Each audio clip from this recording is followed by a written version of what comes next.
Okay mga mamin sir, meron naman po tayong napakagandang sewing machine na Jaguar brand. Ang model naman po ito is KC200.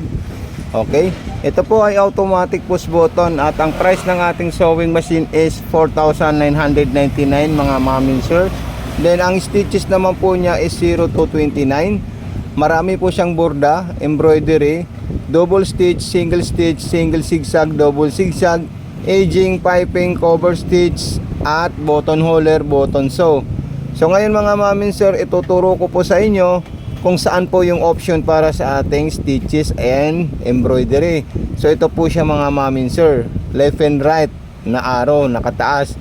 Dito naman po sa up and down and side by side na arrow, yan po ay para po yan sa distance at wider ng zigzagger.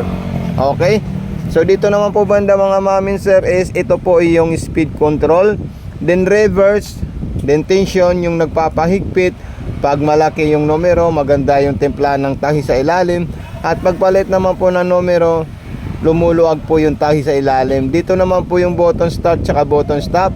So umpisahan po natin sa number 3 mga mamin sir na zigzagger. So ayan po siya. Okay, so yan po ay pinakamalaking zigzagger ng ating sewing machine.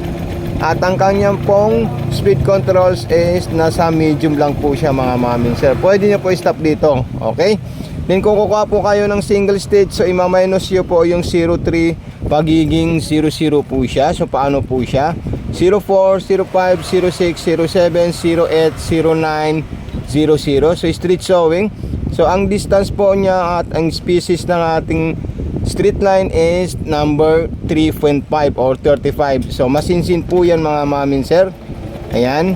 Kung gusto naman po natin siya lagyan ng space or malalayo, so gagawin po natin siyang 4, 45, 50, 55, 60. So ginawa ko na po siyang 60. Sinagad ko na po siya sa malalaking agwat para makita po natin yung differences ng 3.5 or 35 at saka 55 or 60. So ito na po siya, ipapakita po natin sa inyo mga mamin sir para maliwanagan po kayo sa ating explanation at discussion sa ating sewing machine.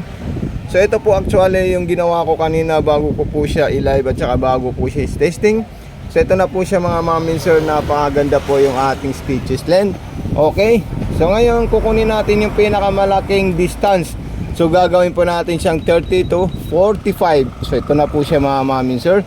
Malalayo na po yung hakbang niya kasi sinagad po natin dito sa itaas yung spacing or distance ng ating sewing machine. So stop natin siya, ipapakita po natin sa inyo. Then pagkatapos natin ipakita sa inyo, gagawa po tayo ng mga design at stitches or borda ng ating sewing machine. So ito na po siya. Ayan. Kita nyo po yung unang ginawa natin, masinsin po siya. So ngayon 45 na po siya, malalayo at saka malalayo na rin po yung agwat. So ngayon mga mamin sir, ang kukunin naman natin is yung mga pang lining, pang cover stitch at pang edging. Okay? Para mas maintindihan nyo po kung ano po yung pwede nyo gamitin dito. So ang gagawin po nating numero sa ngayon is 00. So gagawin po natin siyang 10. So number 10. So titingnan po natin kung anong stitches ang ginawa niya sa number 10 para makita po natin siya. Ayan. Yan po ay pang cover stitch mga mamin sir. Napakaganda po yan at hindi po yan basta-basta matatastas. Okay? So gagawin naman po natin yung number 11. So pipindutin natin yan. So number 11 naman po siya. At gagawin po natin mamaya yung 15, 16, 17, 18, 19 hanggang 20, 21, 22, 23. Okay? Para may makita po tayong mga multiple embroidery, borda or design ng ating sewing machine na Jaguar brand. Okay, so ayan na po siya. So ayan, nilagay po natin siya sa number 15. Yan po yung napakagandang design ng ating sewing machine na parang flower base na may sanga na bulaklak po siya. Number 15, gagawa naman po tayo ng number 16 na pang scallop. Then mamaya number 17 na diamond. At mayroon din po siyang para may diamond. Dalawang klase po mga mamin sir yung ating design. Okay? Then number 16, yung scallop po niya. Para may paliwanag po natin sa inyo. So ito po mga mamin sir yung number 15 na design niya. Ito naman po yung number 16. Din gagawin po natin yung number 18 or 17. Okay, so ayan, ginawa po natin yung number 17. Okay, so number 18 naman po ang gagawin natin mga mamin sir. So ayan po siya mga ma'am and sir, number 20 naman po ang gagawin natin sa ating sewing machine. Mamaya ipapakita po natin sa inyo kung ano po nagawa niya sa number 20, 21, 22 at saka 23 mga ma'am and sir, okay?